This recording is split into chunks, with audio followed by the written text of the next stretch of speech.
Sweet Marden ਦੀ ਪੁਸਤਕ ਸਫਲਤਾ ਦੇ ਦਰ ਖੁਦ ਖੋਲੋ ਦਾ ਅਗਲਾ ਲੇਖ ਹੈ ਮਾਨਸਿਕ ਵਿਕਾਰਾਂ ਦਾ ਤਿਆਗ। ਸੱਚ ਤੇਰੇ ਅੰਦਰ ਮੌਜੂਦ ਹੈ। ਤੂੰ ਕਿਸੇ ਵੀ ਮਤ ਵਿੱਚ ਯਕੀਨ ਕਿਉਂ ਨਾ ਰੱਖਦਾ ਹੋਵੇਂ, ਇਸ ਨਾਲ ਕੋਈ ਫਰਕ ਨਹੀਂ ਪੈਂਦਾ, ਕਿਉਂਕਿ ਉਹ ਸਥੂਲ ਪਦਾਰਥਾਂ ਤੋਂ ਉਤਪੰਨ ਹੁੰਦਾ ਹੈ। ਬ੍ਰਾਊਨਿੰਗ। ਇਹ ਗੱਲ ਸੱਚ ਨਹੀਂ ਲੱਗਦੀ ਕਿ ਸਾਨੂੰ ਤਿਆਗ ਨਾਲ ਲਾਭ ਹੁੰਦਾ ਹੈ ਤੇ ਖਚਿਤ ਹੋਣ ਨਾਲ ਹਾਨੀ। ਜਦੋਂ ਸਾਨੂੰ ਕਿਸੇ ਗੁਣ ਦੀ ਪ੍ਰਾਪਤੀ ਹੁੰਦੀ ਹੈ ਤਾਂ ਦੋਸ਼ ਵੀ ਕੁਝ ਨਾ ਕੁਝ ਤਾਂ ਅਵਸ਼ ਘਟ ਜਾਂਦਾ ਹੈ। ਕਿਸੇ ਪਵਿੱਤਰ ਗੁਣ ਦੀ ਪ੍ਰਾਪਤੀ ਦਾ ਅਰਥ ਹੁੰਦਾ ਹੈ ਕਿਸੇ ਸਵਾਰਥ ਭਰੇ ਵਿਲਾਸ ਦਾ ਤਿਆਗ। ਸੱਚ ਦੇ ਰਾਹ ਉੱਤੇ ਜਿਉਂ-ਜਿਉਂ ਕਦਮ ਵਧਾਇਆ ਜਾਂਦਾ ਹੈ, ਤਿਉਂ-ਤਿਉਂ ਅਸੱਤ ਤੇ ਹੰਕਾਰ ਭਰੇ ਦੋਸ਼ਾਂ ਨੂੰ ਛੱਡਣਾ ਪੈਂਦਾ ਹੈ। ਜਦੋਂ ਇਨਸਾਫ ਨਵੇਂ ਕੱਪੜੇ ਪਾਉਣਾ ਚਾਹੁੰਦਾ ਹੈ ਤਾਂ ਪਹਿਲਾਂ ਉਹਨੂੰ ਪੁਰਾਣੇ ਕੱਪੜੇ ਲਾਉਣੇ ਪੈਂਦੇ ਹੈ। ਇਸੇ ਤਰ੍ਹਾਂ ਜਦੋਂ ਇਨਸਾਨ ਸੱਚ ਦੀ ਪ੍ਰਾਪਤੀ ਕਰਨਾ ਚਾਹੁੰਦਾ ਹੈ ਤਾਂ ਉਹਨੂੰ ਝੂਠ ਛੱਡਣਾ ਪੈਂਦਾ ਹੈ। ਮਾਲੀ ਪੌਦਿਆਂ ਦੀ ਗੋਡੀ ਇਸ ਵਾਸਤੇ ਕਰਦਾ ਹੈ ਕਿ ਉਹਨਾਂ ਨੂੰ ਲੋੜੀਂਦਾ ਭੋਜਨ ਮਿਲ ਸਕੇ। ਇਸੇ ਤਰ੍ਹਾਂ ਬੁੱਧੀ ਦਾ ਪੌਦਾ ਵੀ ਗੋਡੀ ਕਰਕੇ ਕੱਢੀਆਂ ਗਈਆਂ ਤਰੁੱਟੀਆਂ ਦੇ ਨਤੀਜੇ ਵਜੋਂ ਵੱਧਦਾ ਫੁੱਲਦਾ ਹੈ। ਨਿਰਮਾਣ ਲਈ ਤਿਆਗ ਦੀ ਲੋੜ ਹੁੰਦੀ ਹੈ। ਜੇ ਤੁਸੀਂ ਕੁਝ ਪ੍ਰਾਪਤ ਕਰਨਾ ਚਾਹੁੰਦੇ ਹੋ ਤਾਂ ਤੁਹਾਨੂੰ ਕੁਝ ਨਾ ਕੁਝ ਛੱਡਣਾ ਲਾਜ਼ਮੀ ਪਏਗਾ। ਸੱਚਾ ਤੇ ਆਨੰਦਮਈ ਜੀਵਨ ਜਿਹੜਾ ਮਨੋਵਿਕਾਰਾਂ ਜਾਂ ਕਸ਼ਟਾਂ 'ਚ ਭੈਭੀਤ ਨਹੀਂ ਹੁੰਦਾ, ਸਿਰਫ ਤਿਆਗ ਨਾਲ ਪ੍ਰਾਪਤ ਹੁੰਦਾ ਹੈ। ਉਹ ਤਿਆਗ ਬਾਹਰੀ ਚੀਜ਼ਾਂ ਦਾ ਨਹੀਂ, ਸਗੋਂ ਅੰਦਰਲੀਆਂ ਗਲਤੀਆਂ ਤੇ ਪਾਪਾਂ ਦਾ ਕਰਨਾ ਚਾਹੀਦਾ ਹੈ, ਕਿਉਂਕਿ ਇਹੀ ਤੇ ਸਿਰਫ ਇਹੀ ਅਜਿਹੇ ਦੋਸ਼ ਹਨ ਜਿਹੜੇ ਜੀਵਨ 'ਚ ਕਸ਼ਟ ਤੇ ਮੁਸੀਬਤਾਂ ਲਿਆਉਂਦੇ ਹਨ। ਭਲੇ ਤੇ ਸੱਚਾਈ ਦੇ ਤਿਆਗ ਦੀ ਲੋੜ ਨਹੀਂ, ਸਗੋਂ ਬੁਰਾਈ ਤੇ ਝੂਠ ਨੂੰ ਛੱਡਣ ਦੀ ਲੋੜ ਹੈ। ਇਸ ਲਈ ਤਿਆਗ ਕਰਨ ਨਾਲ ਸਾਨੂੰ ਆਖਰ ਲਾਭ ਹੀ ਲਾਭ ਹੈ, ਹਾਨੀ ਨਹੀਂ। ਭਾਵੇਂ ਤਿਆਗ ਕਰਨ ਨਾਲ ਪ੍ਰਤੱਖ ਰੂਪ 'ਚ ਸਾਨੂੰ ਜਿਹੜੀ ਹਾਨੀ ਹੁੰਦੀ ਹੈ ਉਹ ਸਹਿਣੀ ਔਖੀ ਪ੍ਰਤੀਤ ਹੁੰਦੀ ਹੈ ਤੇ ਇਹ ਤਿਆਗ ਆਪਣੇ ਆਪ 'ਚ ਦੁਖਦਾਈ ਲੱਗਦਾ ਹੈ, ਪਰ ਇਹਦਾ ਕਾਰਨ ਇਹ ਹੈ ਕਿ ਮਨੁੱਖ ਆਤਮ ਵੰਚਨਾ ਤੇ ਹਨੇਰੇ 'ਚ ਡੁੱਬਿਆ ਹੋਇਆ ਹੈ ਤੇ ਇਹ ਭਰਮ ਤੇ ਹਨੇਰਾ ਮਨੁੱਖ ਨੂੰ ਸਵਾਰਥ ਵੱਲ ਲੈ ਜਾਂਦੇ ਹਨ। ਤੇ ਮਨੁੱਖ ਦਾ ਸੁਭਾਅ ਇਹ ਹੈ ਕਿ ਜਦੋਂ ਉਹਦੇ ਸਵਾਰਥ ਦੇ ਕਿਸੇ ਅੰਸ਼ ਨੂੰ ਹਾਨੀ ਪਹੁੰਚਦੀ ਹੈ ਤਾਂ ਉਹਨੂੰ ਕਸ਼ਟ ਹੁੰਦਾ ਹੈ। ਜਦੋਂ ਕੋਈ ਸ਼ਰਾਬੀ ਸ਼ਰਾਬ ਛੱਡਣ ਦਾ ਨਿਸ਼ਚਾ ਕਰਦਾ ਹੈ ਤਾਂ ਉਹਨੂੰ ਕਈ ਦਿਨਾਂ ਤੱਕ ਬੜਾ ਕਸ਼ਟ ਸਹਿਣਾ ਪੈਂਦਾ ਹੈ ਤੇ ਉਹ ਸਮਝਦਾ ਹੈ ਕਿ ਉਹ ਇੱਕ ਮਹਾਨ ਆਨੰਦ ਨੂੰ ਛੱਡ ਰਿਹਾ ਹੈ। ਪਰ ਜਦੋਂ ਇਨਸਾਨ ਉਸ ਉੱਤੇ ਪੂਰੀ ਤਰ੍ਹਾਂ ਫਤਿਹ ਹਾਸਲ ਕਰ ਲੈਂਦਾ ਹੈ ਤਾਂ ਉਹਦੀ ਲਾਲਸਾ ਮਰ ਜਾਂਦੀ ਹੈ ਤੇ ਉਹਦਾ ਮਨ ਸ਼ਾਂਤ ਤੇ ਸਵਸਥ ਹੋ ਜਾਂਦਾ ਹੈ। ਤਾਂ ਉਹਨੂੰ ਗਿਆਨ ਹੁੰਦਾ ਹੈ ਕਿ ਸਵਾਰਥ ਭਰੀ ਪਸ਼ੂ ਬਿਰਤੀ ਨੂੰ ਛੱਡ ਕੇ ਉਹਨੂੰ ਅਸੀਮਤ ਲਾਭ ਹੋਇਆ ਹੈ। ਜੋ ਕੁਝ ਉਹਨੇ ਗਵਾਇਆ ਹੈ ਨੁਕਸਦਾਰ ਤੇ ਝੂਠਾ ਸੀ ਤੇ ਉਹ ਸੁਰੱਖਿਅਤ ਨਹੀਂ ਸੀ, ਸਗੋਂ ਜੇ ਉਹਨੂੰ ਸਾਂਭ ਰੱਖਦਾ ਤਾਂ ਨਿਰੰਤਰ ਸੰਕਟ ਗ੍ਰਸਤ ਰਹਿੰਦਾ। ਪਰ ਸਦਾਚਾਰ, ਆਤਮ ਨਿਯੰਤਰਣ, ਸੰਜਮ, ਮਾਨਸਿਕ ਸ਼ਾਂਤੀ ਦੇ ਰੂਪ 'ਚ ਉਹਨੂੰ ਜੋ ਲਾਭ ਮਿਲਿਆ ਹੈ ਉਹ ਸ੍ਰੇਸ਼ਠਰ ਤੇ ਸੱਚਾ ਲਾਭ ਹੈ ਤੇ ਉਹਦੀ ਪ੍ਰਾਪਤੀ ਉਹਦੇ ਲਈ ਆਵਸ਼ਕ ਸੀ। ਹਰ ਤਰ੍ਹਾਂ ਦੇ ਸੱਚੇ ਤਿਆਗ ਦੀ ਇਹੀ ਸਥਿਤੀ ਹੈ। ਮੁੱਢ 'ਚ ਤੇ ਜਦੋਂ ਤੱਕ ਇਹ ਪੂਰਾ ਨਹੀਂ ਹੁੰਦਾ ਉਦੋਂ ਤੱਕ ਇਹ ਕਸ਼ਟਮਈ ਰਹਿੰਦਾ ਹੈ। ਇਹੀ ਕਾਰਨ ਹੈ ਕਿ ਲੋਕ ਇਸ ਤੋਂ ਬਚਦੇ ਹਨ। ਉਹ ਸਵਾਰਥ ਸੁਖ ਭੋਗ ਨੂੰ ਤਿਆਗਣ ਤੇ ਉਹਨਾਂ ਉੱਤੇ ਜਿੱਤ ਪ੍ਰਾਪਤ ਕਰਨ ਨਾਲ ਕੋਈ ਲਾਭ ਨਹੀਂ ਹੁੰਦਾ ਦੇਖ ਸਕਦੇ। ਉਹਨਾਂ ਨੂੰ ਲੱਗਦਾ ਹੈ ਕਿ ਜਿਵੇਂ ਉਹ ਸੁੱਖ ਦਾ ਹੀ ਆਨੰਦ ਗੁਆ ਰਹੇ ਹਨ, ਮੁਸੀਬਤਾਂ ਨੂੰ ਸੱਦਾ ਦੇ ਰਹੇ ਹਨ ਤੇ ਸਭ ਕਿਸਮ ਦੇ ਸੁੱਖਾਂ ਤੇ ਇੱਛਾਵਾਂ ਨੂੰ ਤਿਆਗ ਰਹੇ। ਜਦੋਂ ਤੱਕ ਮਨੁੱਖ ਲਾਭ ਜਾਂ ਪੁਰਸਕਾਰ ਦਾ ਵਿਚਾਰ ਕੀਤੇ ਬਿਨਾਂ ਨੁਕਸਾਨ ਉਠਾਉਣ ਨੂੰ ਤਿਆਰ ਨਹੀਂ ਹੋ ਜਾਂਦਾ, ਉਦੋਂ ਤੱਕ ਬੇਗਰਜ਼ ਨਹੀਂ ਹੋ ਸਕਦਾ ਤੇ ਨਾ ਹੀ ਉੱਚਤਮ ਸਥਿਤੀ ਤੱਕ ਪਹੁੰਚ ਸਕਦਾ ਹੈ। ਇਸ ਕਿਸਮ ਦੀ ਮਨੋਦਸ਼ਾ ਹੀ ਮਨੁੱਖ ਵਿੱਚ ਸਵਾਰਥਹੀਣਤਾ ਲਿਆ ਸਕਦੀ ਹੈ। ਮਨੁੱਖ ਨੂੰ ਆਪਣੀਆਂ ਸਵਾਰਥੀ ਆਦਤਾਂ ਤੇ ਕੰਮਾਂ ਨੂੰ ਤਿਆਗਣ ਲਈ ਤਿਆਰ ਰਹਿਣਾ ਚਾਹੀਦਾ ਹੈ, ਕਿਉਂਕਿ ਇਹ ਅਣਯਥਾਰਥਕ ਤੇ ਅਨੁਚਿਤ ਹਨ। ਬਿਨਾਂ ਆਪਣੇ ਕਿਸੇ ਫਾਇਦੇ ਨੂੰ ਧਿਆਨ 'ਚ ਰੱਖਦਿਆਂ ਹੋਇਆਂ ਆਪਣੇ ਸੰਪਰਕ 'ਚ ਆਉਣ ਵਾਲੇ ਲੋਕਾਂ ਨੂੰ ਸੁੱਖ ਦੇਣ ਲਈ ਤਿਆਰ ਕਰਨਾ ਚਾਹੀਦਾ ਹੈ। ਕੀ ਇਸ ਤਰੀਕੇ ਨਾਲ ਉਹਦਾ ਨੁਕਸਾਨ ਹੋਏਗਾ? ਕੀ ਕੋਈ ਕੰਜੂਸ ਉਸ ਵੇਲੇ ਨੁਕਸਾਨ ਉਠਾਉਂਦਾ ਹੈ ਜਦੋਂ ਧਨ ਦੌਲਤ ਦੀ ਲਾਲਸਾ ਦਾ ਤਿਆਗ ਕਰਦਾ? ਕੀ ਕੋਈ ਅਵਾਰਾ ਬੰਦਾ ਨੁਕਸਾਨ 'ਚ ਰਹਿੰਦਾ ਜਦੋਂ ਆਪਣੇ ਅਨੁਚਿਤ ਭੋਗ ਵਿਲਾਸਾਂ ਤੋਂ ਛੁਟਕਾਰਾ ਹਾਸਲ ਕਰਦਾ ਹੈ? ਸਵਾਰਥ ਦੇ ਅੰਸ਼ਕ ਜਾਂ ਪੂਰਨ ਤਿਆਗ ਨਾਲ ਕਿਸੇ ਨੂੰ ਨੁਕਸਾਨ ਨਹੀਂ ਹੁੰਦਾ, ਤਾਂ ਵੀ ਮਨੁੱਖ ਇੰਝ ਸੋਚਦਾ ਹੈ ਕਿ ਇੰਝ ਕਰਨ ਨਾਲ ਉਹਨੂੰ ਨੁਕਸਾਨ ਹੁੰਦਾ ਹੈ, ਅਤੇ ਕਿਉਂਕਿ ਉਹ ਇੰਝ ਸੋਚਦਾ ਹੈ ਇਸ ਲਈ ਉਹਨੂੰ ਨੁਕਸਾਨ ਹੁੰਦਾ ਹੈ। ਇਹੀ ਉਹ ਜਗ੍ਹਾ ਹੈ ਜਿੱਥੇ ਸਾਨੂੰ ਕੁਰਬਾਨੀ ਜਾਂ ਤਿਆਗ ਦੀ ਲੋੜ ਪੈਂਦੀ ਹੈ, ਜਿੱਥੇ ਅਸੀਂ ਕੁਝ ਤਿਆਗ ਕੇ ਜਾਂ ਗੁਆ ਕੇ ਫਾਇਦਾ ਲੈਂਦੇ ਹਾਂ। ਸੱਚਾ ਤਿਆਗ ਅੰਦਰੂਨੀ ਹੁੰਦਾ ਹੈ। ਇਹ ਆਤਮਕ ਤੇ ਛੁਪਿਆ ਹੋਇਆ ਹੈ। ਇਹ ਹਿਰਦੇ ਦੀ ਡੂੰਘੀ ਨਿਮਰਤਾ ਨਾਲ ਕੁਝ ਰੌਸ਼ਨ ਹੁੰਦਾ ਹੈ। ਆਤਮ ਤਿਆਗ ਤੋਂ ਬਿਨਾਂ ਕੁਝ ਵੀ ਸੰਭਵ ਨਹੀਂ ਤੇ ਜਿਹੜੇ ਇਨਸਾਨ ਅਧਿਆਤਮਕ ਉੱਨਤੀ ਕਰਨਾ ਚਾਹੁੰਦੇ ਹਨ ਉਹਨਾਂ ਸਭ ਨੂੰ ਅਵੇਰੇ ਸਵੇਰੇ ਦੀ ਸ਼ਰਨ ਚ ਆਉਣਾ ਪੈਂਦਾ ਹੈ। ਪਰ ਇਹ ਆਤਮ ਤਿਆਗ ਹੈ ਕੀ? ਇਹ ਆਤਮ ਤਿਆਗ ਕੀਤਾ ਕਿਵੇਂ ਜਾਂਦਾ ਹੈ? ਇਹਨੂੰ ਕਿੱਥੇ ਢੂੰਡਿਆ ਤੇ ਹਾਸਲ ਕੀਤਾ ਜਾਏ? ਹਾਂ, ਆਪਣੇ ਰੋਜ਼ਾਨਾ ਦੇ ਵਿਚਾਰਾਂ ਤੇ ਕੰਮਾਂ 'ਚ ਮਿਲਣ ਵਾਲੀ ਸਵਾਰਥੀ ਪਤਨਮੁਖੀ ਬਿਰਤੀ ਨੂੰ ਕਾਬੂ ਕਰਨਾ ਹੀ ਆਤਮ ਤਿਆਗ ਹੈ। ਦੂਸਰਿਆਂ ਨਾਲ ਆਪਣੇ ਆਮ ਵਿਹਾਰ 'ਚ ਇਹਨੂੰ ਅਮਲ 'ਚ ਲਿਆਂਦਾ ਜਾ ਸਕਦਾ ਹੈ। ਤੇ ਹੁਣ ਰਹੀ ਗੱਲ ਇਹ ਕਿ ਇਹਨੂੰ ਹਾਸਲ ਕਿੱਥੇ ਕੀਤਾ ਜਾਏ, ਤਾਂ ਤੁਸੀਂ ਇਹਨੂੰ ਘਬਰਾਹਟ ਤੇ ਉਤੇਜਨਾ ਦੇ ਪਲਾਂ 'ਚ ਹਾਸਲ ਕਰ ਸਕਦੇ ਹੋ।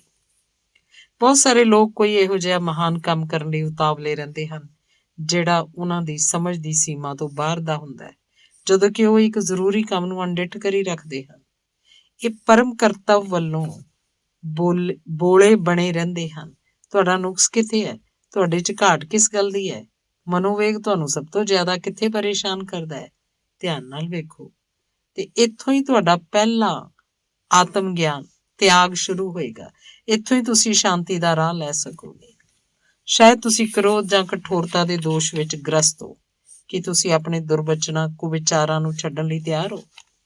ਕੀ ਤੁਸੀਂ ਗਾਲੀ ਗਲੋਚ, ਇਲਜ਼ਾਮ ਤਰਾਸ਼ੀ ਤੇ ਦੁਰਵਿਹਾਰ ਨੂੰ ਚੁੱਪਚਾਪ ਸਹਿਣ ਨੂੰ ਤਿਆਰ ਹੋ? ਸਿਰਫ ਇੰਨਾ ਹੀ ਨਹੀਂ ਕਿ ਤੁਸੀਂ ਇਹਨਾਂ ਬੁਰੇ ਕਾਰਿਆਂ ਦੇ ਬਦਲੇ ਕਿਰਪਾ ਤੇ ਪ੍ਰੇਮ ਦੀ ਵਰਖਾ ਕਰਨ ਲਈ ਤਿਆਰ ਹੋ। ਜੇ ਇੰਝ ਹੈ ਤਾਂ ਸਮਝ ਲਓ ਕਿ ਤੁਸੀਂ ਉਹ ਤਿਆਗ ਕਰਨ ਦੀ ਸਥਿਤੀ 'ਚ ਹੋ ਜੋ ਕਿ ਪਰਮ ਸੁੱਖ ਵੱਲ ਲੈ ਜਾਂਦੇ ਹਨ। ਜੇ ਤੁਹਾਡੇ ਸੁਭਾਅ 'ਚ ਕ੍ਰੋਧ ਜਾਂ ਕਠੋਰਤਾ ਹੈ ਤਾਂ ਉਹਨੂੰ ਛੱਡ ਦਿਓ। ਤੁਹਾਡੇ ਹਿਰਦੇ ਦੀਆਂ ਇਹ ਕਠੋਰ, ਕਰੂਰ ਤੇ ਅਸਵਸਥ ਹਾਲਤਾਂ ਤੁਹਾਡਾ ਹਿੱਤ ਕਦੇ ਨਹੀਂ ਕਰਨ ਲੱਗੀਆਂ।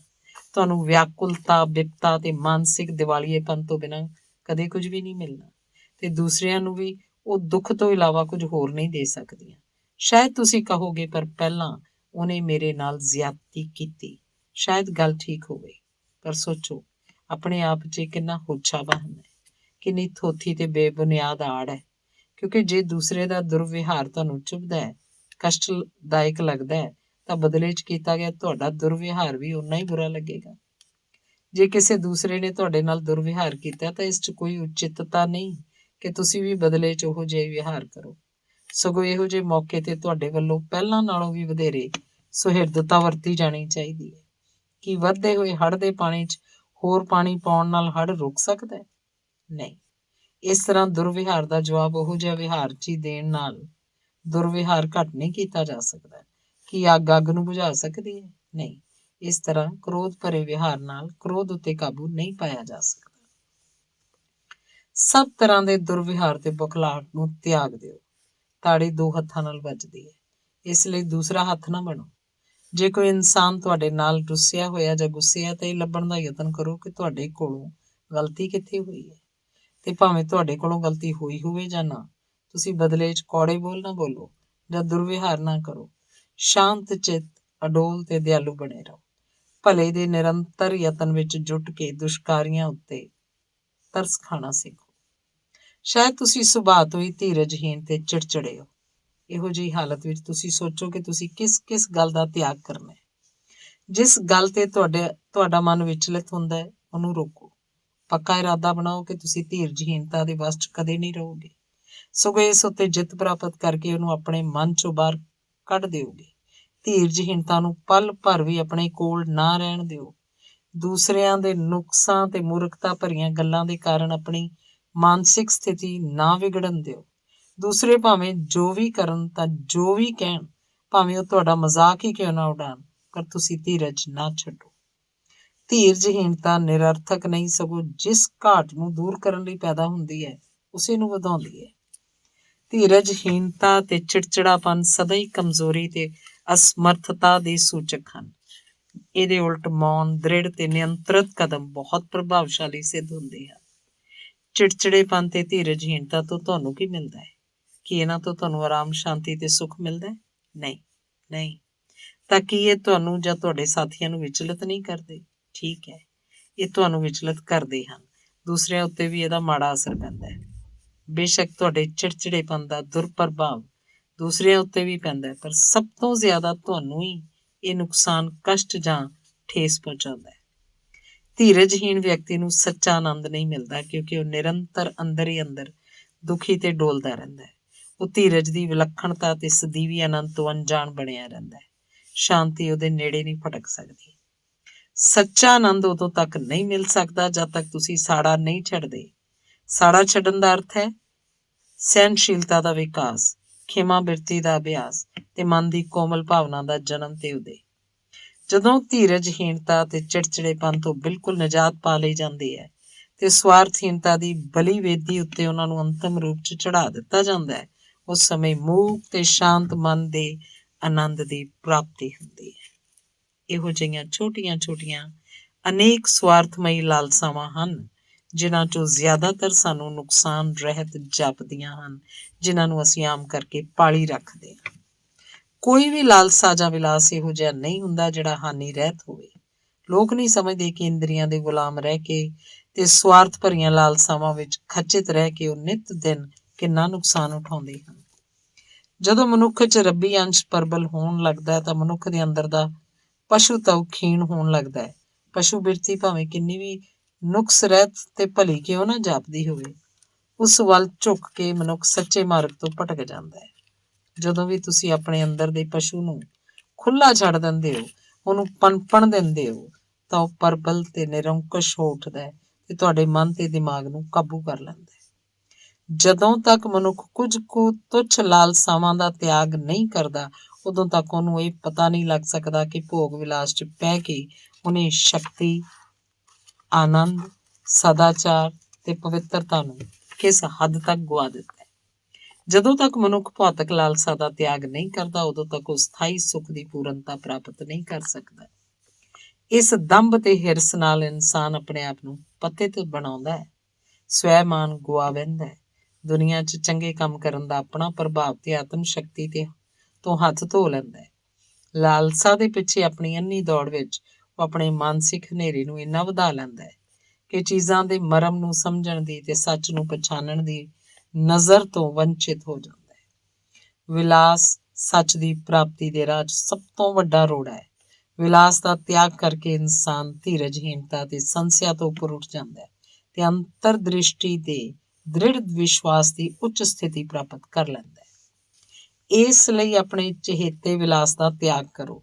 ਆਪਣੇ ਮਨ ਨੂੰ ਪਲਾਂ ਛਿਨਾਂ ਦੇ ਸੁੱਖ ਦੇ ਮੁਕਾਬਲੇ ਜ਼ਿਆਦਾ ਉੱਚੇ ਤੇ ਸਥਾਈ ਆਨੰਦ ਦੀ ਦਿਸ਼ਾ ਵਿੱਚ ਲਾਓ। ਇੰਦਰੀਆਂ ਵਿੱਚ ਖਚਿਤ ਹੋਣ ਤੋਂ ਬਚੋ।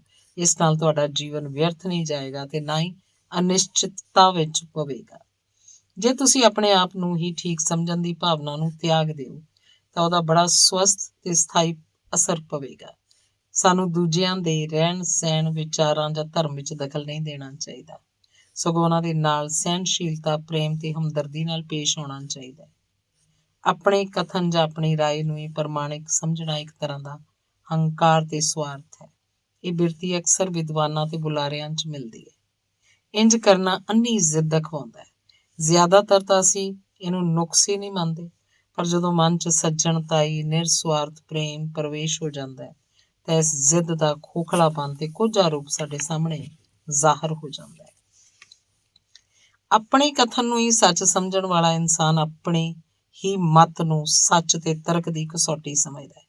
ਇਹੋ ਜਿਹਾ ਇਨਸਾਨ ਆਪਣੇ ਨਾਲੋਂ ਵੱਖਰਾ ਮੱਤ ਰੱਖਣ ਵਾਲਿਆਂ ਦੇ ਆਚਾਰ ਵਿਹਾਰ ਤੇ ਦ੍ਰਿਸ਼ਟੀਕੋਣ ਨੂੰ ਗਲਤ ਸਮਝਦਾ ਹੈ। ਉਹ ਆਪਣੇ ਦ੍ਰਿਸ਼ਟੀਕੋਣ ਅਨੁਸਾਰ ਦੂਜਿਆਂ ਦੀਆਂ ਗਲਤੀਆਂ ਨੂੰ ਠੀਕ ਕਰਨ ਦਾ ਯਤਨ ਕਰਦਾ ਹੈ। ਇਸ ਤਰ੍ਹਾਂ ਆਪਣੇ ਵਿੱਚ ਸੁਧਾਰ ਕਰਨ ਤੋਂ ਵਾਂਝਾ ਰਹਿ ਜਾਂਦਾ ਹੈ। ਜਦੋਂ ਦੂਜੇ ਵਿਅਕਤੀ ਸੁਧਾਰ ਕਰਨ ਦੇ ਉਹਦੇ ਵਿਚਾਰ ਦਾ ਵਿਰੋਧ ਕਰਦੇ ਹਨ ਤਾਂ ਉਹਦੇ ਹੰਕਾਰ ਨੂੰ ਡੂੰਘੀ ਸੱਟ ਵੱਜਦੀ ਹੈ। ਨਤੀਜੇ ਵਜੋਂ ਸਦਾ ਨਾਰਾਜ਼, ਗੁੱਸੇ ਵਿੱਚ ਤੇ ਮਨ ਦਾ ਕਠੋਰ ਬਣਿਆ ਰਹਿੰਦਾ ਹੈ।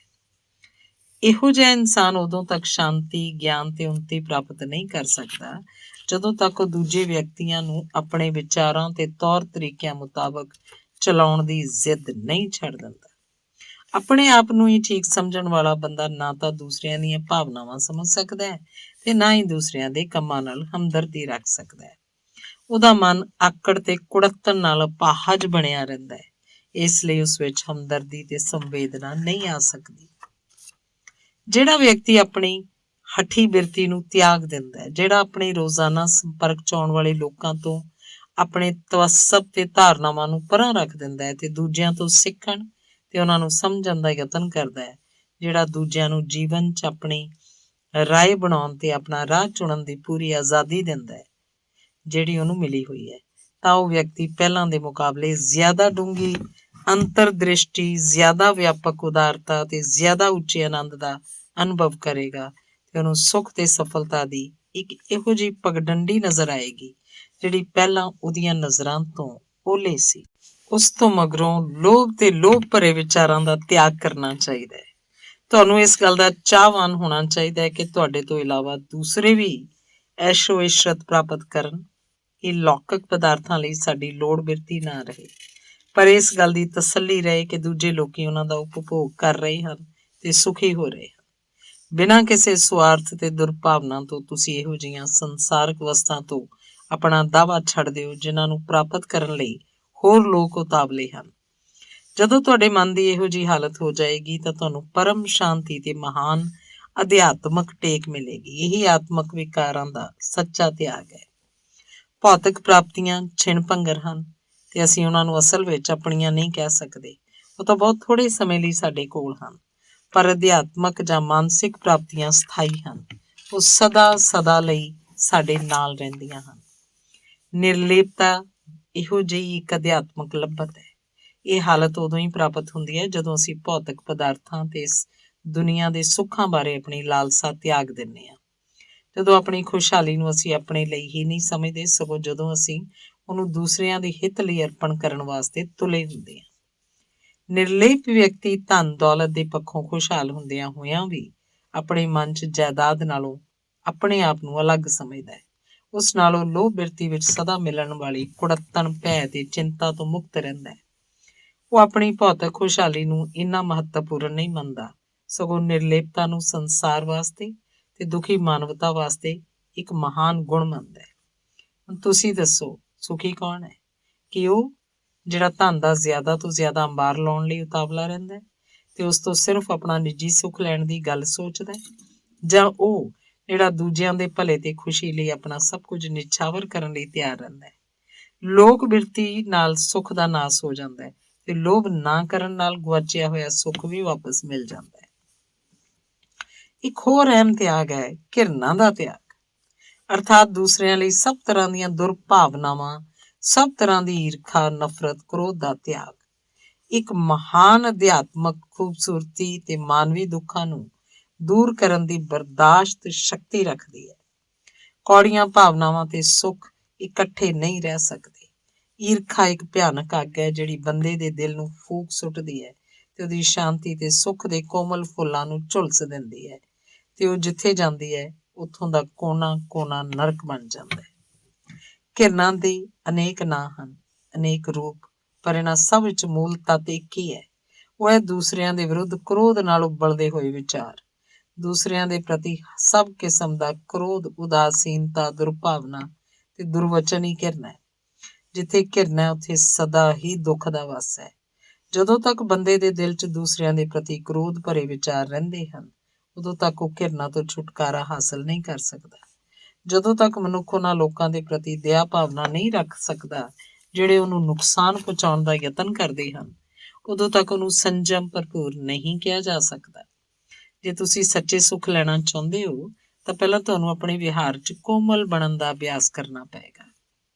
ਦੂਜੇ ਲੋਕੀ ਤੁਹਾਡੇ ਬਾਰੇ ਜੋ ਮਰਜ਼ੀ ਆਖੀ ਜਾਣ ਤੇ ਤੁਹਾਡੇ ਨਾਲ ਜੋ ਵੀ ਮਰਜ਼ੀ ਵਿਹਾਰ ਕਰਨ, ਤੁਸੀਂ ਕਦੀ ਉਹਨਾਂ ਨਾਲ ਦੁਰਵਿਹਾਰ ਨਾ ਕਰੋ। ਘਿਰਨਾ ਦਾ ਜਵਾਬ ਘਿਰਨਾ ਨਾਲ ਕਦੇ ਨਾ ਦਿਓ। ਜੇ ਕੋਈ ਇਨਸਾਨ ਤੁਹਾਡੇ ਨਾਲ ਨਫ਼ਰਤ ਕਰਦਾ ਹੈ ਤਾਂ ਸੰਭਵ ਹੈ ਕਿ ਜਾਣੇ ਅਣਜਾਣੇ ਤੁਹਾਡੇ ਵਿਹਾਰ ਵਿੱਚ ਕਿਤੇ ਕੋਈ ਭੁੱਲ ਰਹਿ ਗਈ ਹੋਵੇ ਜਾਂ ਕਿਤੇ ਕੋਈ ਗਲਤਫਹਿਮੀ ਹੋ ਗਈ ਹੋਵੇ, ਜਿਹਨੂੰ ਥੋੜੇ ਜਿਹੇ ਸਾਊ ਵਿਹਾਰ ਨਾਲ ਜਾਂ ਵਿਹਾਰਕ ਤਰਕ ਨਾਲ ਦੂਰ ਕੀਤਾ ਜਾ ਸਕਦਾ ਹੈ। ਘਿਰਨਾ ਤੁੱਛ, ਹੀਣ, ਅੰਨੀ ਤੇ ਬੁਰੀ ਹੈ, ਜਦਕਿ ਪ੍ਰੇਮ ਮਹਾਨ, ਸ਼ਾਨਦਾਰ, ਦੂਰ ਅੰਦੇਸ਼ ਤੇ ਸੁੱਖ ਦੇਣ ਵਾਲਾ ਹੈ। ਸਭ ਕਿਸਮ ਦੀ ਘਿਰਨਾ ਦਾ ਤਿਆਗ ਕਰੋ। ਮਨੁੱਖ ਮਾਤਰ ਦੇ ਪ੍ਰੇਮ ਦੀ ਵੇਦੀ ਉੱਤੇ ਉਹਦਾ ਬਲੀਦਾਨ ਦਿਓ। ਆਪਣੇ ਕਿਸੇ ਕਿਸਮ ਦੇ ਕਸ਼ਟ ਦਾ ਵਿਚਾਰ ਛੱਡੋ, ਪਰ ਹੁਣ ਤੇ ਇਸ ਗੱਲ ਦਾ ਨਿਰੰਤਰ ਧਿਆਨ ਰੱਖੋ ਕਿ ਤੁਸੀਂ ਕਿਸੇ ਦੀਆਂ ਭਾਵਨਾਵਾਂ ਨੂੰ ਠੇਸ ਨਹੀਂ ਪਹੁੰਚਾਓਗੇ, ਨਾ ਕਿਸੇ ਦਾ ਦਿਲ ਦੁਖਾਓਗੇ। ਆਪਣੇ ਮਨ ਦੇ ਕਵਾੜ ਖੋਲੋ, ਉਸ 'ਚ ਮਿੱਠਾ ਮਾਖਿਓ ਰਸ ਵਹਿਣ ਦਿਓ। ਸਭ ਵਾਸਤੇ ਸੁਰੱਖਿਆ ਤੇ ਸ਼ਾਂਤੀ ਦੀ ਪਵਿੱਤਰ ਭਾਵਨਾ ਰੱਖੋ, ਭਾਵੇਂ ਕੋਈ ਤੁਹਾਡਾ ਦੁਸ਼ਮਣ ਹੀ ਕਿਉਂ ਨਾ ਹੋਵੇ। ਭਾਵੇਂ ਤੁਹਾਡੀ ਬੁਰਾਈ ਹੀ ਕਿਉਂ ਨਾ ਕਰਦਾ ਹੋਵੇ, ਤੁਹਾਡੇ ਨਾਲ ਈਰਖਾ ਹੀ ਕਿਉਂ ਨਾ ਕਰਦਾ ਹੋਵੇ। ਆਤਮ ਦਇਆ, ਆਤਮ ਸ਼ਲਾਘਾ, ਝੂਠੇ ਘਮੰਡ ਤੇ ਅਭਿਮਾਨ ਜਿਹੀਆਂ ਪਵਿੱਤਰ ਭਾਵਨਾਵਾਂ ਛੱਡ ਦੇਣੀਆਂ ਚਾਹੀਦੀਆਂ ਹਨ। ਇਹ ਦਿਮਾਗ ਦੇ ਨੀਰਸ ਤੇ ਮਨ ਦੇ ਭੱਦੇ ਵਿਚਾਰ ਹਨ। ਜਿਹੜੇ ਵਿਅਕਤੀ ਇੱਕ ਇੱਕ ਕਰਕੇ ਇਹਨਾਂ ਉੱਤੇ ਕਾਬੂ ਪਾਉਂਦੇ ਜਾਂਦੇ ਹਨ, ਹੌਲੀ ਹੌਲੀ ਇਹਨਾਂ ਨੂੰ ਤਿਆਗਣ 'ਚ ਜਿੰਨੇ ਸਫਲ ਹੁੰਦੇ ਜਾਂਦੇ ਹਨ, ਉਨੀ ਆਪਣੇ ਨੁਕਸਾਂ, ਦੁੱਖਾਂ, ਕਸ਼ਟਾਂ ਤੋਂ ਉੱਪਰ ਉੱਠ ਜਾਂਦੇ ਹਨ। ਇਸ ਤਰ੍ਹਾਂ ਪੂਰਨ ਤੇ ਪਰਮ ਆਨੰਦ ਮਾਣਦੇ ਹਨ। ਜਿਨ੍ਹਾਂ ਮਾਨਸਿਕ ਵਿਕਾਰਾਂ ਨੂੰ ਉੱਪਰ ਤਿਆਗਣ ਲਈ ਕਿਹਾ ਗਿਆ ਹੈ, ਪਵਿੱਤਰ ਤੇ ਨਰਮ ਹਿਰਦੇ ਦੀ ਵੇਦੀ ਉੱਤੇ ਹੀ ਸੰਭਵ ਹੈ। ਜਦੋਂ ਤੱਕ ਮਨ ਵਿੱਚ ਆਪਣੇ ਦੋਸ਼ਾਂ ਨੂੰ ਪਛਾਣਿਆ ਤੇ ਸਵੀਕਾਰ ਨਹੀਂ ਕੀਤਾ ਜਾਂਦਾ, ਉਦੋਂ ਤੱਕ ਉਹਨਾਂ ਦਾ ਤਿਆਗ ਸੰਭਵ ਨਹੀਂ। ਜਿਹੜਾ ਇਨਸਾਨ ਆਪਣਾ ਕੋਈ ਵਿਕਾਰ ਛੱਡਣਾ ਚਾਹੁੰਦਾ ਹੈ, ਉਹਨੂੰ ਚਾਹੀਦਾ ਹੈ ਕਿ ਪਹਿਲਾਂ ਉਹ ਆਖੇ ਇਹ ਮੇਰੀ ਘਾਟ ਹੈ, ਤਾਂ ਹੀ ਉਹ ਇਸ ਸੱਚ ਦਾ ਸਾਖਿਆਤਕਾਰ ਕਰ ਸਕੇਗਾ ਜੋ ਪਹਿਲਾਂ ਉਸ ਦੋਸ਼ ਨਾਲ ਢਕਿਆ ਹੋਇਆ ਸੀ। ਦੰਭ ਦਾ ਤਿਆਗ, ਪੂਰਨ ਗਿਆਨ ਤੇ ਆਨੰਦ ਦੀ ਪ੍ਰਾਪਤੀ ਕੁਝ ਮਹਾਨ ਕੰਮ ਕਰਨ ਨਾਲ ਨਹੀਂ ਹੁੰਦੇ, ਸਗੋਂ ਇਹ ਤਾਂ ਰੋਜ਼ਾਨਾ ਜੀਵਨ ਦੇ ਛੋਟੇ-ਛੋਟੇ ਮੋਹ ਤਿਆਗਾਂ ਤੇ ਨਿਰੰਤਰ ਅਭਿਆਸ ਨਾਲ ਹੁੰਦੀ ਹੈ। ਹੰਕਾਰ ਉਤੇ ਸੱਚ ਦੀ ਜਿੱਤ ਰੋਜ਼ਾਨਾ ਯਤਨਾਂ ਨਾਲ ਹੀ ਸੰਭਵ ਹੈ। ਜਿਹੜਾ ਬੰਦਾ ਆਪਣੇ ਹੰਕਾਰ ਉਤੇ ਕੁਝ ਨਾ ਕੁਝ ਜਿੱਤ ਪ੍ਰਾਪਤ ਕਰਦਾ ਰਹਿੰਦਾ ਹੈ, ਜਿਹੜਾ ਆਪਣੇ ਬੁਰੇ ਵਿਚਾਰਾਂ, ਪਵਿੱਤਰ ਲਾਲਸਾਵਾਂ, ਪਾਪਾਂ ਵਿੱਚੋਂ ਕੁਝ ਨਾ ਕੁਝ ਦਾ ਤਿਆਗ ਕਰਦਾ ਹੈ, ਉਹ ਰੋਜ਼ਾਨਾ ਪਹਿਲਾਂ ਨਾਲੋਂ ਜ਼ਿਆਦਾ ਤਾਕਤਵਰ, ਨਿਰਮਲ ਤੇ ਬੁੱਧੀਮਾਨ ਹੋ ਜਾਂਦਾ ਹੈ। ਇਸ ਤਰ੍ਹਾਂ ਉਹ ਸੱਚੇ ਆਨੰਦ ਦੇ ਨੇੜੇ ਪਹੁੰਚ ਜਾਂਦਾ ਹੈ। ਤੁਸੀਂ ਸੱਚ ਨੂੰ ਪ੍ਰਾਪਤ ਕਰਨਾ ਚਾਹੁੰਦੇ ਹੋ ਤਾਂ ਤੁਸੀਂ ਸੱਚ ਦਾ ਆਨੰਦ ਤੇ ਪ੍ਰਕਾਸ਼ ਆਪਣੇ ਤੋਂ ਬਾਹਰ ਜਾਂ ਆਪਣੇ ਤੋਂ ਦੂਰ ਨਾ ਲੱਭੋ, ਉਹਨੂੰ ਆਪਣੇ ਅੰਦਰ ਲੱਭੋ। ਤੁਸੀਂ ਉਹਨੂੰ ਕਰਤਵਾਂ ਤੇ ਆਪਣੇ ਹਿਰਦੇ ਦੇ ਨਿਮਰਤਾ ਭਰੇ ਤਿਆਗ ਦੇ ਅੰਦਰ ਹੀ ਲੱਭ ਸਕੋਗੇ। ਧੰਨਵਾਦ। ਅਗਲਾ ਲੇਖ ਹੈ ਹਮਦਰਦੀ। ਦੁਖੀ ਤੋਂ ਮੈਂ ਇਹ ਨਹੀਂ ਪੁੱਛਦਾ ਤੇਰਾ ਦਰਦ ਕਿਹੋ ਜਿਹਾ ਹੈ, ਮੈਂ ਖੁਦ ਦੁਖੀ ਬਣ ਜਾਣਾ ਤੇ ਦਰਦ ਮਹਿਸੂਸ ਕਰਨ ਲੱਗਦਾ। Wallet Whitman. ਅਸੀਂ ਜਿੰਨੀ ਆਤਮ ਜਿੱਤ ਹਾਸਲ ਕੀਤੀ ਹੁੰਦੀ ਹੈ, ਉਨੀ ਅਸੀਂ ਦੂਸਰਿਆਂ ਨਾਲ ਹਮਦਰਦੀ ਕਰ ਸਕਦੇ ਹਾਂ। ਜਦੋਂ ਤੱਕ ਅਸੀਂ ਆਪਣੇ ਉੱਤੇ ਤਰਸ ਕਰਦੇ ਰਹਿੰਦੇ ਹਾਂ, ਉਦੋਂ ਤੱਕ ਅਸੀਂ ਦੂਸਰਿਆਂ ਬਾਰੇ ਸੋਚ ਵੀ ਨਹੀਂ ਸਕਦੇ। ਜਦੋਂ ਤੱਕ ਅਸੀਂ ਆਤਮ ਕੇਂਦਰਿਤ ਹੀ ਰਹਾਂਗੇ, ਆਤਮ ਪ੍ਰਸ਼ੰਸਾ, ਆਤਮ ਰੱਖਿਆ ਤੇ ਆਪਣੇ ਵਿਚਾਰਾਂ ਤੱਕ ਸੀਮਤ ਰਹਾਂਗੇ, ਉਦੋਂ ਤੱਕ ਅਸੀਂ ਦੂਸਰਿਆਂ ਨਾਲ ਹਮਦਰਦੀ ਤੇ ਸਨੇਹ ਨਹੀਂ ਕਰ ਸਕਦੇ। ਆਪਣੇ ਆਪ ਨੂੰ ਭੁੱਲ ਕੇ ਦੂਸਰਿਆਂ ਦਾ ਖਿਆਲ ਰੱਖਣਾ, ਇਹੀ ਤਾਂ ਹਮਦਰਦੀ ਹੈ। ਦੂਸਰਿਆਂ ਨਾਲ ਹਮਦਰਦੀ ਕਰਨ ਲਈ ਸਾਨੂੰ ਸਭ ਤੋਂ ਪਹਿਲਾਂ ਉਹਨਾਂ ਨੂੰ ਸਮਝਣਾ ਚਾਹੀਦਾ ਹੈ ਤੇ ਉਹਨਾਂ ਨੂੰ ਸਮਝਣ ਲਈ ਸਾਨੂੰ ਉਹਨਾਂ ਬਾਰੇ ਆਪਣੀਆਂ ਪਹਿਲੀਆਂ ਬੜੀਆਂ ਧਾਰਨਾਵਾਂ ਤੇ ਤਵੱਸਬਾਂ ਨੂੰ ਲਾਂਭੇ ਰੱਖ ਲੈਣਾ ਚਾਹੀਦਾ ਹੈ। ਜਿਵੇਂ ਉਹ ਅਸਲ 'ਚ ਹਨ, ਉਹਨਾਂ ਨੂੰ ਉਸੇ ਰੂਪ 'ਚ ਵੇਖਣਾ ਚਾਹੀਦਾ ਹੈ। ਸਾਨੂੰ ਉਹਨਾਂ ਦੇ ਅੰਦਰ ਪ੍ਰਵੇਸ਼ ਕਰਨਾ ਚਾਹੀਦਾ ਹੈ। ਉਹਨਾਂ ਦੀਆਂ ਮਾਨਸਿਕ ਅੱਖਾਂ ਨਾਲ ਵੇਖਦਿਆਂ ਹੋਇਆਂ ਉਹਨਾਂ ਦੀਆਂ ਭਾਵਨਾਵਾਂ ਨੂੰ ਆਤਮਸਾਤ ਕਰਕੇ ਉਹਨਾਂ 'ਚ ਇੱਕ ਲੈਅ ਹੋ ਜਾਣਾ ਚਾਹੀਦਾ ਹੈ। ਨਿਰਸੰਦੇਹ ਇਹੋ ਜਿਹਾ ਵਿਹਾਰ ਅਸੀਂ ਅਜਿਹੇ ਵਿਅਕਤੀ ਨਾਲ ਨਹੀਂ ਕਰ ਸਕਦੇ ਜਿਨ੍ਹਾਂ ਤੋਂ ਅਸੀਂ ਆਪਣੇ ਆਪ ਨੂੰ ਉੱਚਾ ਸਮਝਦੇ ਹਾਂ, ਕਿਉਂਕਿ ਹੰਕਾਰ ਤੇ ਹਮਦਰਦੀ ਇਕੱਠੇ ਨਹੀਂ ਰਹਿ ਸਕਦੇ। ਪਰ ਤੁਸੀਂ ਉਹਨਾਂ ਵਿਅਕਤੀਆਂ ਨਾਲ ਹਮਦਰਦੀ ਕਰ ਸਕਦੇ ਹੋ ਜਿਹੜੇ ਉਹਨਾਂ ਪਾਪਾਂ ਵਿੱਚ ਫਸੇ ਹੋਏ ਹਨ, ਜਿਨ੍ਹਾਂ ਤੋਂ ਤੁਸੀਂ ਆਪਣੇ ਆਪ ਨੂੰ ਕਾਮਯਾਬੀ ਨਾਲ ਵੱਖ ਕਰ ਲਿਆ ਹੈ। ਹਾਲਾਂਕਿ ਤੁਸੀਂ ਆਪਣੀ ਹਮਦਰਦੀ ਨਾਲ ਆਪਣੇ ਤੋਂ ਮਹਾਨ ਵਿਅਕਤੀ ਨੂੰ ਢੱਕ ਨਹੀਂ ਸਕਦੇ, ਪਰ ਉਹਦੇ ਪ੍ਰਤੀ ਤੁਸੀਂ ਆਪਣੇ ਆਪ ਨੂੰ ਇਸ ਸਥਿਤੀ 'ਚ ਅਵਸ਼ ਰੱਖ ਸਕਦੇ ਹੋ ਕਿ ਤੁਸੀਂ ਉਹਦੀ ਵਧੇਰੇ ਹਮਦਰਦੀ ਦੀ ਗਰੰਟੀ ਪ੍ਰਾਪਤ ਕਰ ਸਕੋ, ਜਿਸ ਨਾਲ ਤੁਸੀਂ ਆਪਣੇ ਪਾਪਾਂ ਤੇ ਕਸ਼ਟਾਂ ਤੋਂ ਛੁਟਕਾਰਾ ਹਾਸਲ ਕਰ ਸਕੋ। ਹਮਦਰਦੀ ਦੇਣ ਵਿੱਚ ਤਸੱਬ ਤੇ ਦੁਰਭਾਵਨਾ ਬੜੀਆਂ ਰੁਕਾਵਟਾਂ ਹਨ।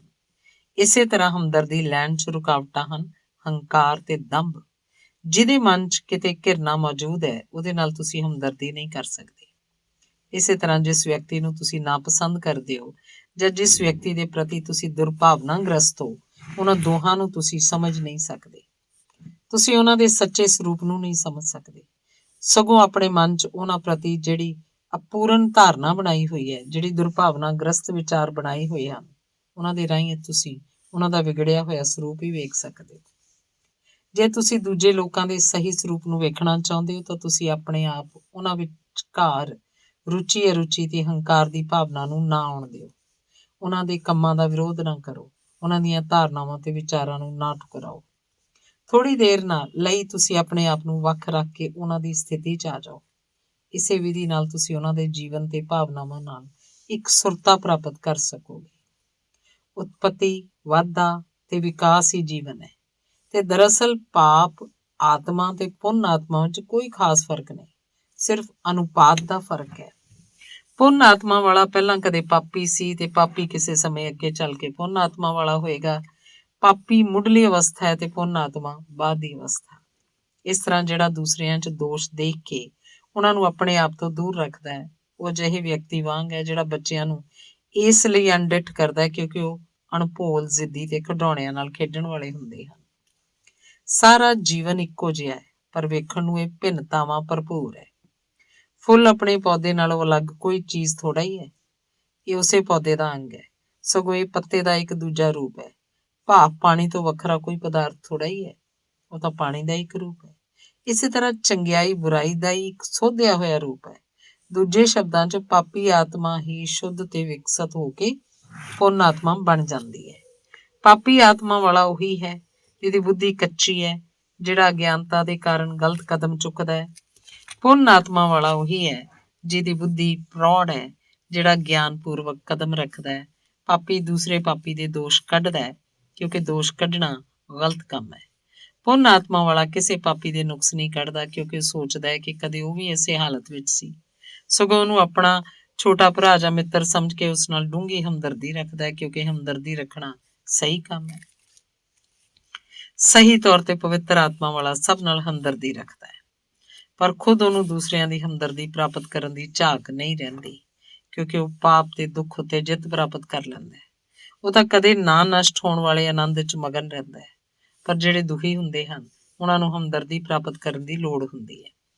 ਜਿਹੜੇ ਪਾਪਾਂ 'ਚ ਡੁੱਬੇ ਰਹਿੰਦੇ ਹਨ ਉਹਨਾਂ ਉੱਤੇ ਦੁੱਖ ਪੈਂਦੇ ਹੀ ਹਨ।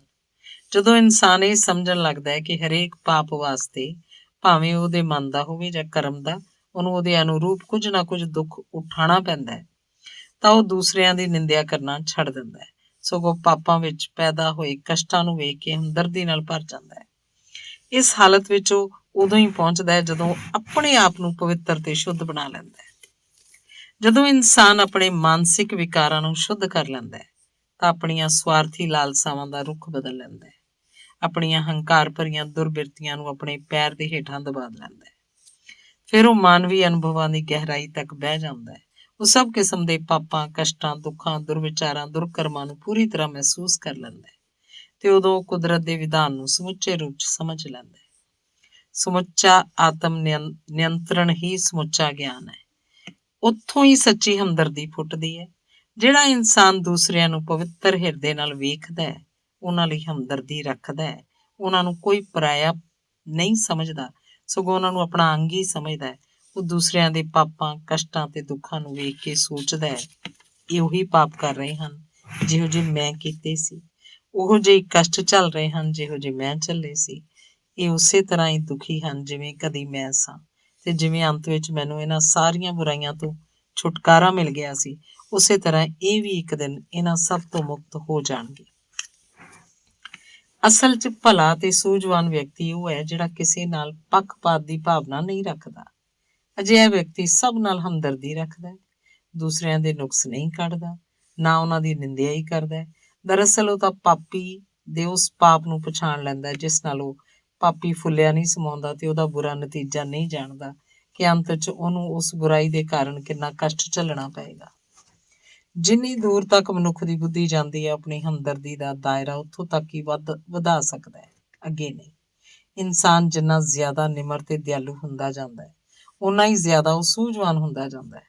ਮਨੁੱਖ ਆਪਣੀ ਹਮਦਰਦੀ ਦਾ ਦਾਇਰਾ ਜਿੰਨਾ ਛੋਟਾ ਕਰਦਾ ਹੈ, ਉਹਦਾ ਹਿਰਦਾ ਵੀ ਓਨਾ ਹੀ ਛੋਟਾ ਹੁੰਦਾ ਜਾਂਦਾ ਹੈ। ਉਹਦਾ ਜੀਵਨ ਓਨਾ ਹੀ ਜ਼ਿਆਦਾ ਧੁੰਦਲਾ ਤੇ ਕੁੜੱਤਣ ਭਰਿਆ ਹੋ ਜਾਂਦਾ ਹੈ। ਹਮਦਰਦੀ ਦੇ ਦਾਇਰੇ ਨੂੰ ਵਧਾਉਣਾ ਜੀਵਨ ਨੂੰ ਰੌਸ਼ਨ ਤੇ ਪ੍ਰਫੁੱਲਤ ਕਰਨਾ ਹੈ ਤੇ ਦੂਸਰਿਆਂ ਨੂੰ ਰੌਸ਼ਨੀ ਤੇ ਖੁਸ਼ੀ ਭਰਿਆ ਰਾਹ ਵਿਖਾਉਣਾ ਹੈ। ਦੂਸਰਿਆਂ ਨਾਲ ਸੱਚੀ ਹਮਦਰਦੀ ਅਸੀਂ ਉਦੋਂ ਹੀ ਰੱਖ ਸਕਦੇ ਹਾਂ ਜਦੋਂ ਅਸੀਂ ਉਹਨਾਂ ਨਾਲ ਇੱਕ ਸੁਰ ਹੋ ਜਾਂਦੇ ਹਾਂ। ਸੱਚਾਈ ਤਾਂ ਇਹ ਹੈ ਕਿ ਸਵਾਰਥਹੀਣ ਪ੍ਰੇਮ ਬਹੁਤ ਛੇਤੀ ਇਕਤਾ ਪੈਦਾ ਕਰ ਲੈਂਦਾ ਹੈ। ਜਿਸ ਮਨੁੱਖ ਦੀ ਹਮਦਰਦੀ ਸਭ ਨਾਲ ਹੈ, ਜੋ ਸਭ ਨਾਲ ਇੱਕ ਸੁਰ ਹੈ, ਉਹ ਕੁਦਰਤ ਦੇ ਧਰੂਵੀ ਸੱਚ ਦਾ ਸਾਖਿਆਤਕਾਰ ਕਰ ਲੈਂਦਾ ਹੈ। ਮਨੁੱਖ ਦੂਸਰਿਆਂ ਨੂੰ ਆਪਣੀ ਹਮਦਰਦੀ ਤੋਂ ਜਿੰਨਾ ਦੂਰ ਰੱਖਦਾ ਹੈ, ਉਸ ਤੋਂ ਸਵਰਗ, ਸ਼ਾਂਤੀ ਤੇ ਸੱਚ ਵੀ ਓਨੇ ਹੀ ਦੂਰ ਰਹਿੰਦੇ ਹਨ। ਜਿੱਥੇ ਉਹਦੀ ਹਮਦਰਦੀ ਖਤਮ ਹੁੰਦੀ ਹੈ, ਉੱਥੋਂ ਹੀ ਦੁੱਖ ਤੇ ਦਲਿੱਦਰ ਸ਼ੁਰੂ ਹੋ ਜਾਂਦੇ ਹਨ। ਕਿਉਂਕਿ ਦੂਸਰਿਆਂ ਨੂੰ ਆਪਣੇ ਪ੍ਰੇਮ ਤੋਂ ਵਾਂਝਿਆ ਰੱਖਣਾ ਆਪਣੇ ਆਪ ਨੂੰ ਪ੍ਰੇਮ ਦੇ ਆਨੰਦ ਤੋਂ ਵਾਂਝਿਆ ਰੱਖਣਾ ਤੇ ਸਵਾਰਥ ਦੀ ਕਾਲ ਕੋਠੜੀ 'ਚ ਪਿਆ ਸੜਨਾ ਹੈ। ਜਦੋਂ ਮਨੁੱਖ ਦੂਸਰਿਆਂ ਲਈ ਅਪਾਰ ਪ੍ਰੇਮ ਤੇ ਹਮਦਰਦੀ ਨਾਲ ਭਰ ਜਾਂਦਾ ਹੈ, ਉਦੋਂ ਉਹਦੇ ਸਾਹਮਣੇ ਸੱਚ ਦਾ ਅਨੰਤ ਪ੍ਰਕਾਸ਼ ਪ੍ਰਗਟ ਹੁੰਦਾ ਹੈ। ਅਸੀਮਤ ਪ੍ਰੇਮ ਵਿੱਚ ਹੀ ਅਸੀਮਤ ਆਨੰਦ ਮਿਲਦਾ ਹੈ। ਹਮਦਰਦੀ 'ਚ ਪਰਮ ਸੁੱਖ ਹੈ। ਇਸ 'ਚ ਸਰਵਉੱਚ ਤੇ ਸਭ ਤੋਂ ਪਵਿੱਤਰ ਆਨੰਦ ਪ੍ਰਗਟ ਹੁੰਦਾ ਹੈ। ਹਮਦਰਦੀ ਅਲੌਕਿਕ ਹੈ ਕਿਉਂਕਿ ਇਸ ਦੇ ਦੈਵੀ ਪ੍ਰਕਾਸ਼ ਵਿੱਚ ਸਭ ਤਰ੍ਹਾਂ ਦੇ ਸਵਾਰਥੀ ਵਿਚਾਰ ਨਸ਼ਟ ਹੋ ਜਾਂਦੇ ਹਨ ਤੇ ਬਾਕੀ ਬਚ ਰਹਿੰਦਾ ਹੈ ਦੂਸਰਿਆਂ ਨਾਲ ਇੱਕ ਸੁਰ ਹੋਣ ਦਾ ਵਿਚਾਰ। ਇਸ ਦੇ ਉਲਟ ਜਿੱਥੇ ਮਨੁੱਖ ਨੇ ਹਮਦਰਦੀ ਕਰਨੀ ਛੱਡੀ, ਸਮਝੋ ਉੱਥੇ ਹੀ ਉਹਨੇ ਜਿਉਣਾ, ਵੇਖਣਾ ਤੇ ਸਮਝਣਾ ਛੱਡ ਦਿੱਤਾ। ਜਦੋਂ ਤੱਕ ਇਨਸਾਨ ਦੂਸਰਿਆਂ ਬਾਰੇ ਆਪਣੇ ਸਵਾਰਥੀ ਵਿਚਾਰਾਂ ਦਾ ਤਿਆਗ ਨਹੀਂ ਕਰਦਾ, ਉਦੋਂ ਤੱਕ ਉਹਨਾਂ ਨਾਲ ਸੱਚੀ ਹਮਦਰਦੀ ਨਹੀਂ ਰੱਖ ਸਕਦਾ। ਜਿਹੜਾ ਸੱਚੀ ਹਮਦਰਦੀ ਰੱਖ ਸਕਦਾ ਉਹ ਦੂਸਰਿਆਂ ਨੂੰ ਉਹਨਾਂ ਦੇ ਅਸਲ ਸਰੂਪ 'ਚ ਵੇਖਦਾ, ਉਹਨਾਂ ਦੇ ਪਾਪਾਂ, ਵਾਸਨਾਵਾਂ, ਪੀੜਾਂ, ਵਿਸ਼ਵਾਸ, ਧਾਰਨਾਵਾਂ, ਤਵੱਸਵਾਂ ਨੂੰ ਸਮਝਣ ਦਾ ਯਤਨ ਕਰਦਾ ਹੈ ਤੇ ਉਹ ਠੀਕ ਤਰ੍ਹਾਂ ਜਾਇਜ਼ਾ ਲੈ ਲੈਂਦਾ ਹੈ ਤੇ ਉਹਨਾਂ ਦੇ ਮਾਨਸਿਕ ਪੱਧਰ, ਅਨੁਭਵ ਦੀ ਸੀਮਾ ਨੂੰ ਸਮਝ ਲੈਂਦਾ ਹੈ। ਉਦੋਂ ਉਹਨੂੰ ਪਤਾ ਲੱਗਦਾ ਹੈ ਕਿ ਜਿਹੋ ਜਿਹਾ ਵਿਹਾਰ ਇਸ ਸਮੇਂ ਉਹ ਕਰ ਰਹੇ ਹਨ, ਇਸ ਤੋਂ ਵੱਖਰਾ ਉਹ ਕਰ ਹੀ ਨਹੀਂ ਸਕਦੇ। ਉਹ ਮਹਿਸੂਸ ਕਰਦਾ ਹੈ ਕਿ ਲੋਕ ਜਿਹੜਾ ਗਲਤ ਤੇ ਮੂਰਖਤਾ ਭਰਿਆ ਕੰਮ ਕਰ ਰਹੇ ਹਨ, ਉਹਦਾ ਕਾਰਨ ਇਹ ਹੈ ਕਿ ਉਹਨਾਂ ਦਾ ਗਿਆਨ ਤੇ ਅਨੁਭਵ ਅਜੇ ਪੱਕਿਆ ਨਹੀਂ। ਉਸ ਵਿੱਚ ਸੁਧਾਰ ਲਿਆਉਣ ਦਾ ਇੱਕਮਾਤਰ ਉਪਾਅ ਹੈ ਕਿ ਹੌਲੀ-ਹੌਲੀ ਉਹਨਾਂ ਦੇ ਦਿਲੋਂ ਦਿਮਾਗ 'ਚ ਗਿਆਨ ਦਾ ਪ੍ਰਵੇਸ਼ ਕਰਵਾਇਆ ਜਾਏ। ਉਹ ਇਹ ਵੀ ਮਹਿਸੂਸ ਕਰਦਾ ਹੈ ਕਿ ਭਾਵੇਂ ਉਹਨਾਂ ਦੇ ਸਾਹਮਣੇ ਚੰਗੀਆਂ ਮਿਸਾਲਾਂ ਪੇਸ਼ ਕਰਕੇ, ਠੀਕ ਜੇ ਸ਼ਬਦਾਂ 'ਚ ਉਚਿਤ ਹਿਦਾਇਤਾਂ ਦੇ ਕੇ ਉਹਨਾਂ ਨੂੰ ਭਰਪੂਰ ਗਿਆਨ ਲਈ ਪ੍ਰੇਰਿਤ ਤੇ ਉਤਸ਼ਾਹਿਤ ਕੀਤਾ ਜਾ ਸਕਦਾ ਹੈ, ਪਰ ਉਹਨਾਂ ਨੂੰ ਇੰਝ ਕਰਨ ਲਈ ਗੈਰ ਕੁਦਰਤੀ ਤੌਰ ਤੇ ਮਜਬੂਰ ਨਹੀਂ ਕੀਤਾ ਜਾ ਸਕਦਾ। ਪ੍ਰੇਮ ਤੇ ਸੂਝ ਦੇ ਫੁੱਲਾਂ ਨੂੰ ਖਿੜਨ ਵਾਸਤੇ ਸਮਾਂ ਤਾਂ ਚਾਹੀਦਾ ਹੈ। ਘਿਰਨਾ ਤੇ ਮੂਰਖਤਾ ਦੀਆਂ ਸੁੱਕੀਆਂ ਟਹਿਣੀਆਂ ਇੱਕਦਮ ਤਾਂ ਵੱਢੀਆਂ ਨਹੀਂ ਜਾ ਸਕਦੀਆਂ। ਇਹੋ ਜਿਹਾ ਇਨਸਾਨ ਆਪਣੇ ਜਾਣ ਪਛਾਣ ਵਾਲਿਆਂ ਦੇ ਮਾਨਸਿਕ ਜਗਤ ਦਾ ਦਰ ਤਾਂ ਲੱਭ ਹੀ ਲੈਂਦਾ ਹੈ, ਉਹਨੂੰ ਖੋਲਦਾ ਹੈ, ਉਹਦੇ ਅੰਦਰ ਦਾਖਲ ਹੁੰਦਾ ਹੈ। ਉਹਨਾਂ ਦੇ ਜੀਵਨ ਦੇ ਪਵਿੱਤਰ ਮੰਦਰ 'ਚ ਰਹਿ ਕੇ ਉਹਨਾਂ ਸਭ ਨਾਲ ਘੁਲ ਮਿਲ ਜਾਂਦਾ ਹੈ। ਫਿਰ ਉਹਨੂੰ ਘਿਰਨਾ ਕਰਨਾ, ਗੁੱਸਾ ਕਰਨਾ ਜਾਂ ਦੁਰਕਾਰਨ ਦੀ ਕੋਈ ਵਜ੍ਹਾ ਨਹੀਂ ਲੱਭਦੀ, ਸਗੋਂ ਉਹਦੇ ਮਨ 'ਚ ਸਨੇਹ, ਦਇਆ, ਧੀਰਜ ਤੇ ਪ੍ਰੇਮ ਦੀ ਗੂੜੀ ਭਾਵਨਾ ਛਾ ਜਾਂਦੀ ਹੈ।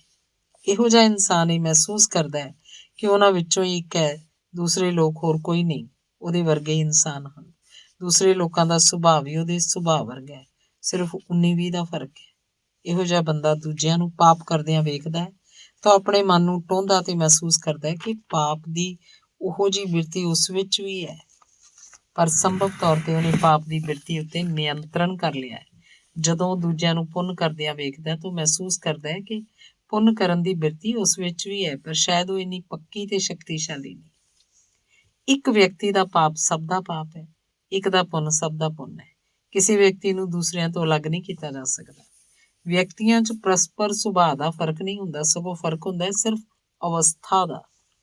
ਜੇ ਕੋਈ ਇਨਸਾਨ ਇਹ ਸਮਝਦਾ ਹੈ ਕਿ ਆਪਣੇ ਗੁਣਾਂ ਕਰਕੇ ਉਹ ਦੂਜਿਆਂ ਨਾਲੋਂ ਸ੍ਰੇਸ਼ਟ ਹੈ, ਇਸ ਆਧਾਰ ਤੇ ਅਲੱਗ ਹੈ, ਤਾਂ ਉਹ ਸਰਾਸਰ ਗਲਤ ਹੈ। ਸਮਝੋ ਕਿ ਭਾਰੀ ਅਗਿਆਨ ਤੇ ਭਰਮ ਦਾ ਸ਼ਿਕਾਰ ਹੈ। ਮਨੁੱਖ ਸਾਰੇ ਇੱਕ ਹਨ। ਹਮਦਰਦੀ ਤੇ ਪਵਿੱਤਰ ਵੇਦੀ ਉੱਤੇ ਪਵਿੱਤਰ ਆਤਮਾ ਤੇ ਪਾਪ ਆਤਮਾ ਮਿਲਦੇ ਹਨ ਤੇ ਖੋ ਜਾਂਦੇ ਹਨ। ਹਮਦਰਦੀ ਦੀ ਸਭ ਤੋਂ ਜ਼ਿਆਦਾ ਲੋੜ ਕਿਹਨੂੰ ਹੈ? ਇਹਦਾ ਸਭ ਤੋਂ ਵੱਧ ਹੱਕਦਾਰ ਕੌਣ ਹੈ? ਸੰਤ, ਗਿਆਨੀ, ਮਹਾਤਮਾ ਇਹਦੇ ਹੱਕਦਾਰ ਨਹੀਂ। ਇਹਦੇ ਉਲਟ ਅਸੰਤ, ਅਗਿਆਨੀ ਤੇ ਛੋਟੇ ਦਿਲ ਵਾਲੇ ਇਨਸਾਨਾਂ ਨੂੰ ਇਹਦੀ ਲੋੜ ਹੈ। ਮਨੁੱਖ ਦਾ ਪਾਪ ਦਾ ਪਹਿਲੂ ਜਿੰਨਾ ਪ੍ਰਬਲ ਹੈ, ਉਨੀ ਜ਼ਿਆਦਾ ਉਹਨਾਂ ਨੂੰ ਹਮਦਰਦੀ ਦੀ ਲੋੜ ਹੈ।